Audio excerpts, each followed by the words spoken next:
নমস্কার, শুভ অপরাহ্ন। আমার লেখা কবিতা শব্দের কবিতা।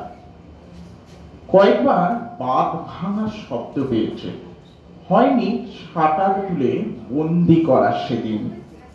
টকবক করে ভাত ফোটার আওয়াজ শুনে ডায়েরির কোণে লেখাও হয়নি।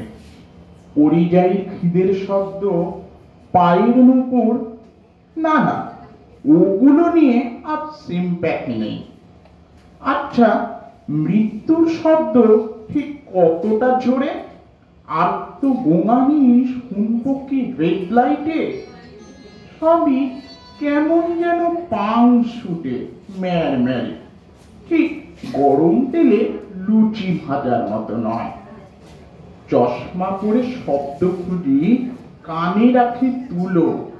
রোদে পোড়ার শব্দ যদি শুনতে পেতে, ডিপ্রেশনের শব্দ কেমন যদি জানতে, বৃষ্টির দিনে জল পড়ার শব্দ কেমন হয়? আচ্ছা, কবিতারও কি কোনো শব্দ আছে ঠিক মন খারাপের বিকেলটার মতো? ঠিক মন খারাপের বিকেলটার মতো। ধন্যবাদ।